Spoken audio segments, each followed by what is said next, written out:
काफ़ी लंबे समय के बाद हमारी आपकी मुलाकात एक बार फिर से हो रही है।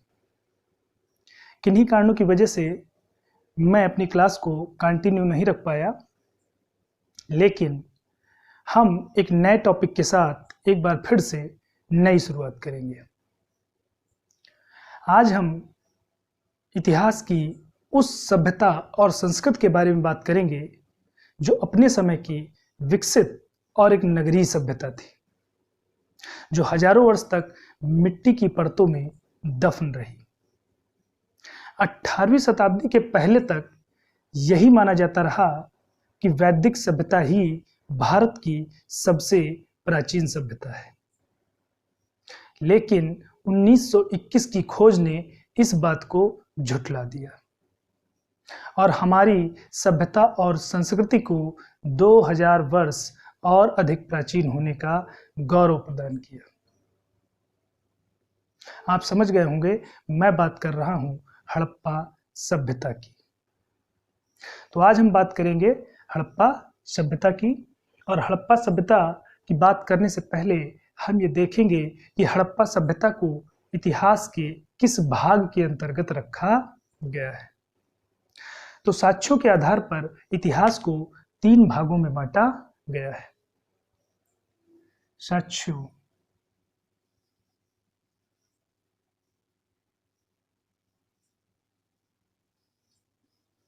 साक्ष्य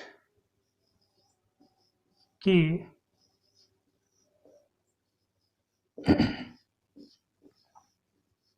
साक्ष्य के आधार पर, साक्ष्य के आधार पर 3 भागों में बांटा गया है, जिसमें हम देखेंगे पहला प्राक,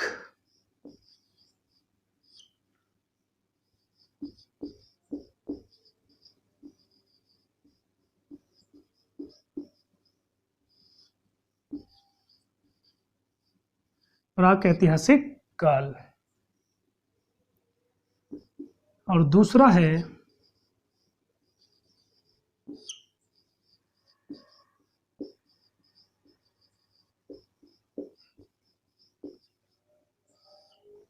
आद्य ऐतिहासिक काल, और तीसरा है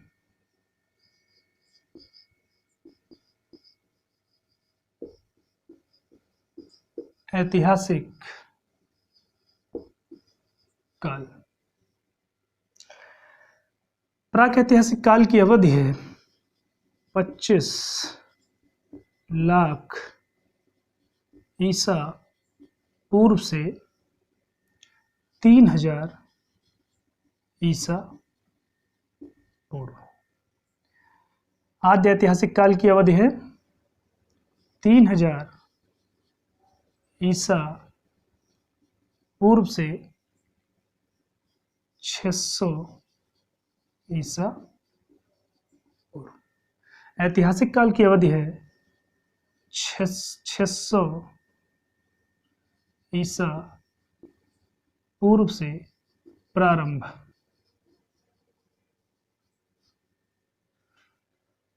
यहां पर जो प्राक ऐतिहासिक काल है, यहां पर मानव निरक्षर है।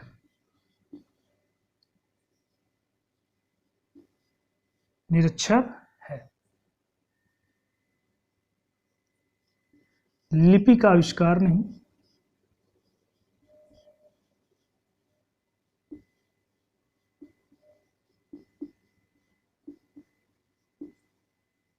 यहां पर मानव साक्षर है।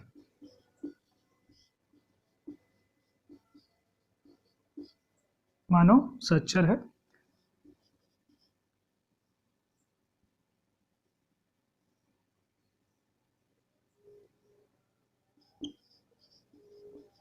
लेखन कला का ज्ञान है। यहां पर भी मानव साक्षर है।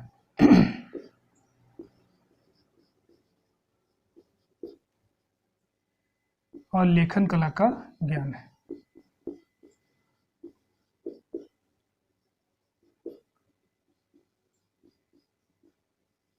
ज्ञान है।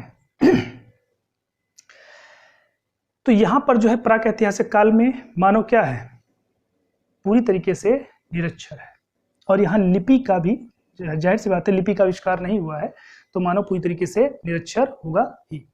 तो इस तरीके से जो प्राक ऐतिहासिक काल है यह पुरातात्विक साक्ष्यों के आधार पर ही लिखा जाएगा, क्योंकि यहाँ पर किसी प्रकार के साहित्यिक स्रोत उपलब्ध नहीं है। क्यों नहीं उपलब्ध है? क्योंकि मानव ने लिपि का आविष्कार नहीं किया था। तो इसके अंतर्गत आएगा, प्राक ऐतिहासिक काल के अंतर्गत आएगा पाषाण काल। यहां पर क्या है, यहां पर मानव साक्षर है और लेखन करना का ज्ञान भी है, लेकिन वह जिस लिपि और भाषा का प्रयोग कर रहा है उसे अभी तक पढ़ा नहीं जा सका है। तो यहां पर इसके अंतर्गत आएगा हड़प्पा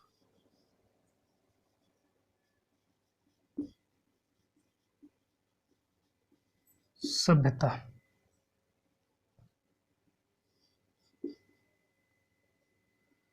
और वैदिक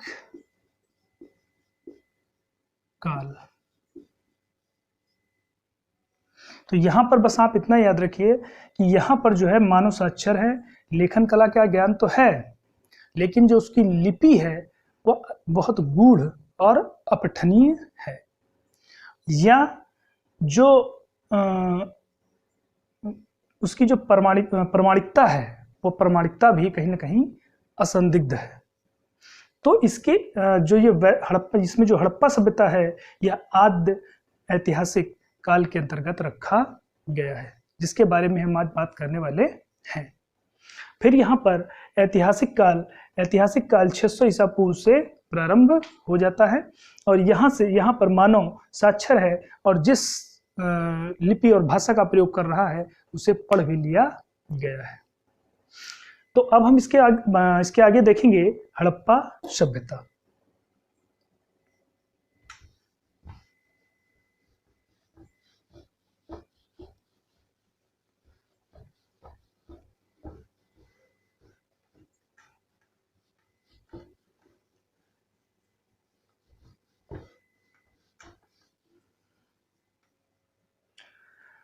मैं हमेशा कहता आया हूं कि विषय कितना ही कठिन क्यों न हो, लेकिन अगर उसे क्रमबद्ध तरीके से पढ़ा जाए तो चीजें काफी आसान हो जाती हैं। तो हड़प्पा सभ्यता में ही हम क्रमवार होते हुए चलेंगे, जिसमें हमारी पहली हेडिंग है हड़प्पा सभ्यता की खोज। हड़प्पा सभ्यता की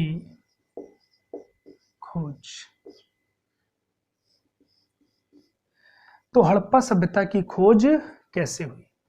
तो बात है सन 1826 ईस्वी की। सन 1826 ईस्वी।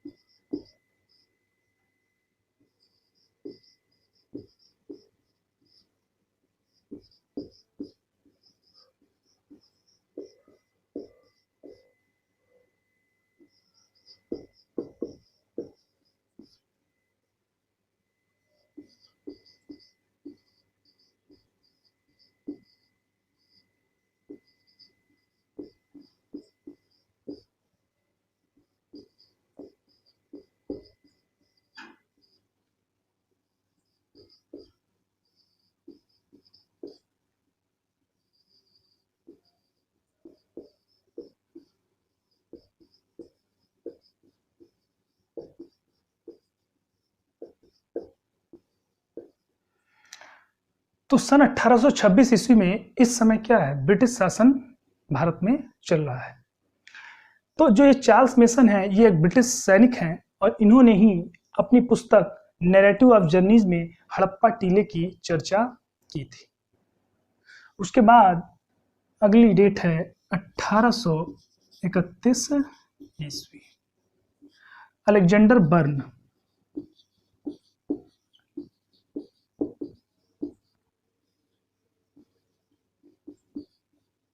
इन्होंने भी एक लेख प्रकाशित किया।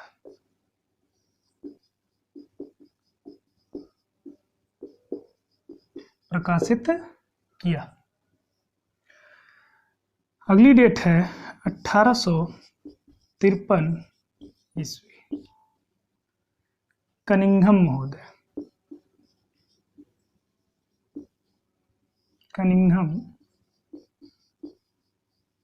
महोदय ने दौरा किया। सन 1853 ईस्वी में कनिंघम महोदय ने भी इस जगह का दौरा किया। जो कनिंघम महोदय हैं यह पुरातत्व सर्वेक्षण विभाग का इन्हें जनक भी माना जाता है और पुरातत्व सर्वेक्षण विभाग के यह पहले महानिदेशक भी रहे थे। तो 1853 में इन्होंने भी इस जगह का दौरा किया, लेकिन यह इसके महत्व को नहीं समझ पाए। अगली डेट है 1856 ईस्वी। 1856 ईस्वी में कराची से लाहौर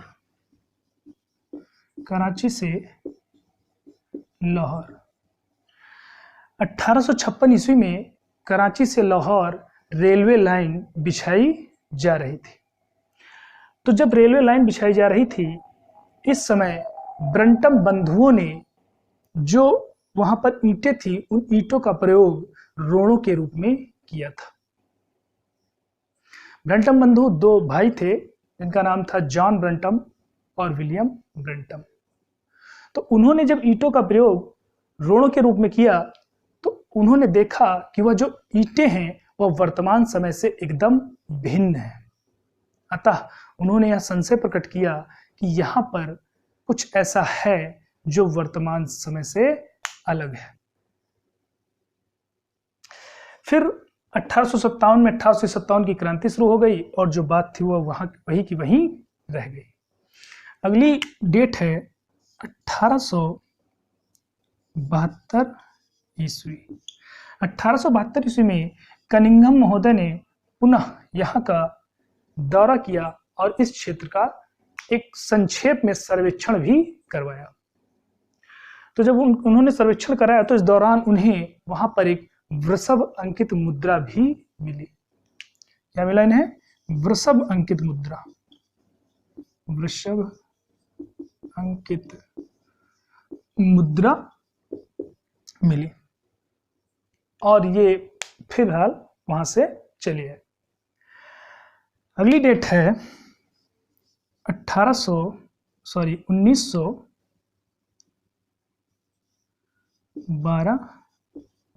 ईस्वी।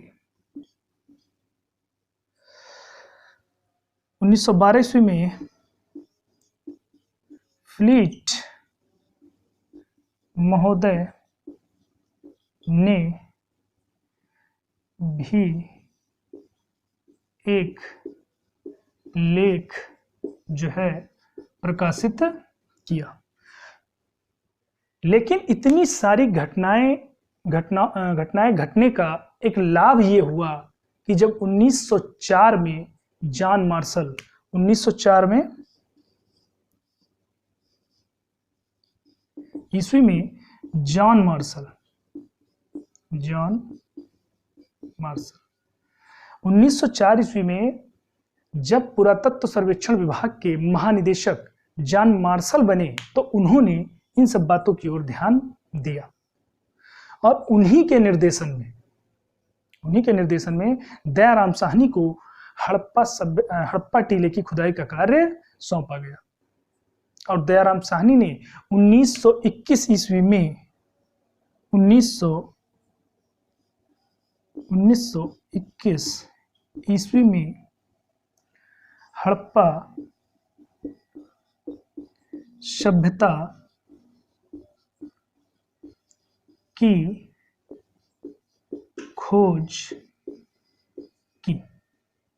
तो इस तरीके से 1921 ईस्वी में हड़प्पा सभ्यता की खोज हुई और 1922 में मोहनजोदड़ो की खोज जो है राखलदास बनर्जी ने की थी। और इस खोज की घोषणा जो थी वो जॉन मार्शल ने 1924 ईस्वी में की थी। तो इस तरीके से हमने देखा कि हड़प्पा की सभ्यता की जो खोज हुई उसकी सबसे पहली चर्चा 1826 ईस्वी में चार्ल्स मेसन ने अपनी पुस्तक नैरेटिव ऑफ जर्नीज में की थी, और फिर अंत में खोज हुई 1921 ईस्वी में। अब हम अगली हेडिंग डालेंगे नामकरण।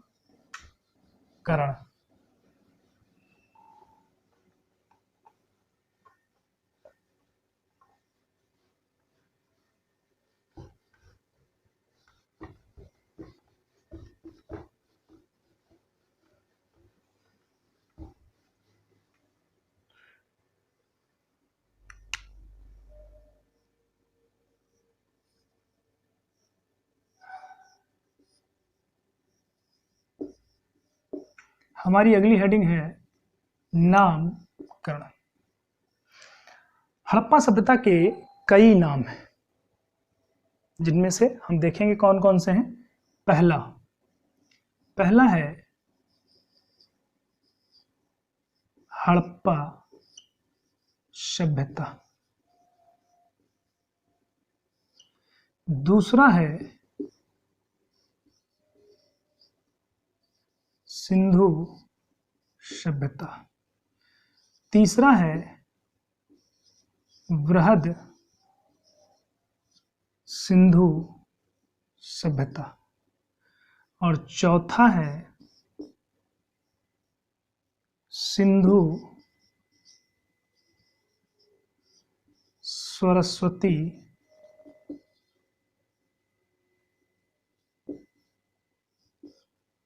सभ्यता। और पांचवा है कांस्यकालीन सभ्यता।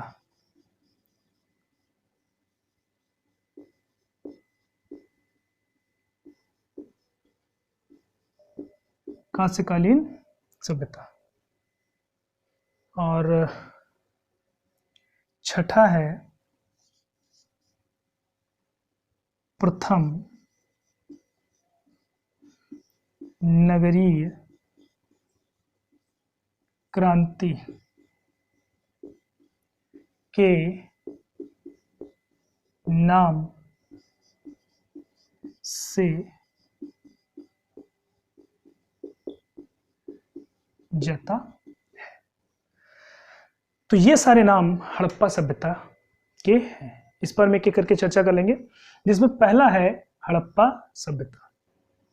तो जब 1921 में दयाराम साहनी ने जिस स्थल को खोजा उस स्थल का नाम हड़प्पा रखा गया, अतः इस पूरी सभ्यता को हड़प्पा सभ्यता के नाम से जाना गया। दूसरा नाम है सिंधु सभ्यता। सिंधु सभ्यता इसका नाम इसलिए पड़ा क्योंकि जो प्रारंभिक स्थल खोजे गए थे वह सब सिंधु नदी के आसपास ही केंद्रित थे, अतः इस सभ्यता का नाम सिंधु सभ्यता पड़ा। इस जो सिंधु सभ्यता है यह नाम जो है यह नाम दिया था जॉन मार्शल और व्हीलर महोदय ने।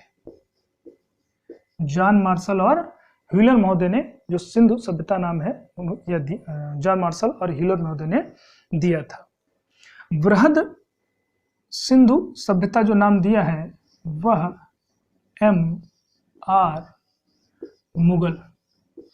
जो बृहद सिंधु सभ्यता है यह नाम जो है M.R. मुगल ने दिया था। अगला नाम है सिंधु सरस्वती सभ्यता। सिंधु सरस्वती सभ्यता यह पड़ा, जैसा कि हमने अभी आपको यहाँ पर बताया कि सिंधु सभ्यता क्यों पड़ा था, क्योंकि जो शुरुआती स्थल खोजे गए वो सिंधु नदी के आसपास ही केंद्रित थे, इसलिए इसका नाम सिंधु घाटी सभ्यता पड़ा। लेकिन अगर हम बात करें 1921 से अब तक लगभग 1400 स्थल खोजे जा चुके हैं, जिनमें से जो 80% स्थल हैं वह सिंधु और गंगा नदी के मध्य के क्षेत्र में पाए जाते हैं। इसी क्षेत्र में सरस्वती और उसकी सहायक नदियां भी बहती थी। अतः इसीलिए इसका नाम सिंधु सरस्वती सभ्यता पड़ा। हालांकि जो सरस्वती नदी है वर्तमान समय में यह विलुप्त हो चुकी है, तो इसीलिए इसका नाम जो पड़ा, क्या पड़ा? सिंधु सरस्वती सभ्यता। अगला है कांस्यकालीन सभ्यता। कांस्यकालीन सभ्यता इसका नाम इसलिए पड़ा क्योंकि जो हड़प्पावासी थे यह तांबा और टिन को मिलाकर कांसा बनाने की तकनीकी को जानते थे, अतः इस सभ्यता को कांस्यकालीन सभ्यता भी कहा जाता है। फिर अगला नाम है प्रथम नगरीय क्रांति। प्रथम नगरीय क्रांति क्यों कहा गया? अगर हम बात करें प्राक इतिहास से लेकर आदि इतिहास तक, तो प्राक इतिहासों में भी नगरों के कहीं अवशेष नहीं मिलते। नगरों के अवशेष सर्वप्रथम हमें हड़प्पा सभ्यता में ही देखने को मिलते हैं, अतः इसे प्रथम नगरीय क्रांति के नाम से भी जाना जाता है।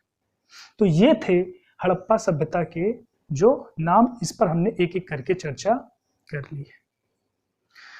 अगली हेडिंग हमारी है प्रजातियां।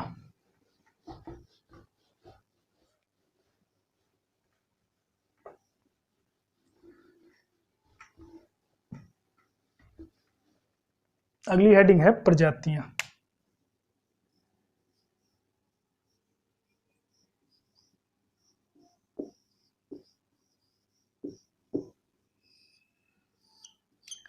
हड़प्पा सभ्यता में 4 प्रजातियों के अवशेष पाए गए हैं।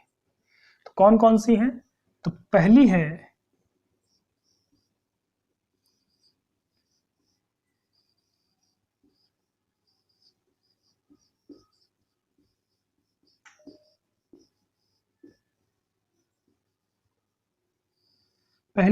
आद्य ऑस्ट्रेलाइट, दूसरी है भूमध्य सागरीय, और तीसरी है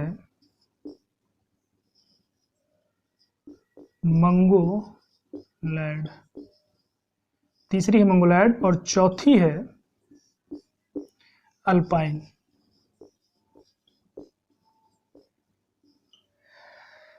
तो जो इसमें आद्य ऑस्ट्रेलाइट प्रजाति है, इसमें हड़प्पा सभ्यता में एक कांसे की नर्तकी की मूर्ति मिली है। तो कांसे की नर्तकी की मूर्ति यह मोहनजोदड़ो से मिली थी खुदाई के दौरान।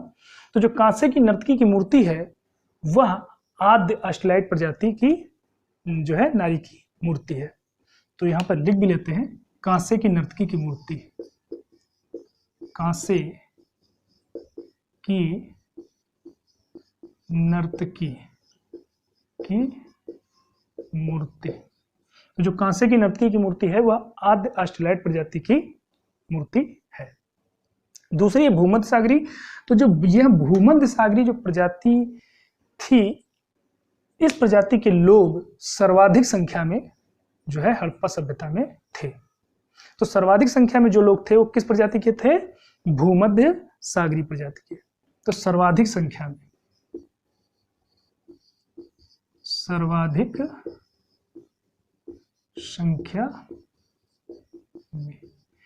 संख्या में इसी प्रजाति के लोग हड़प्पा सभ्यता में थे। अगला है मंगोलायड। जो ये मंगोलायड प्रजाति है, इसकी एक मूर्ति पाई गई है जो अर्धखंडित है, जिसके कमर के नीचे का भाग उसमें नहीं है और यह कमर के ऊपर का हिस्सा मूर्ति के रूप में पाया गया है, और वह एक तिपहिया साल ओढ़े हुए है। तो तिपहिया साल ओढ़े हुए जो एक पुरुष की मूर्ति मिली है हड़प्पा से, वह मंगोलायड प्रजाति की मूर्ति है। तो यहां पर लिख ठीक है। और अगली है अल्पाइन। अगली प्रजाति कौन सी है? अल्पाइन। तो इस तरीके से हड़प्पा सभ्यता में 4 प्रजातियों के अवशेष पाए गए। आज हमने किस चीजों पर बात की? तो पहली हमने बात की थी हड़प्पा सभ्यता की खोज, दूसरी हमने हेडिंग डाली थी नामकरण, और तीसरी थी प्रजातियां। तो आज हमने जिन हेडिंगों पर बात की, आज बस हम यहीं तक रखेंगे और इसके आगे हम नेक्स्ट क्लास में बात करेंगे। लेकिन हमने जो आपको आज पढ़ाया वो कैसा लगा, आपको समझ में आया कि नहीं, ये आप हमारे कमेंट बॉक्स में कमेंट करके बताएं। और इसके आगे हम नेक्स्ट क्लास में बात करेंगे। तब तक के लिए धन्यवाद।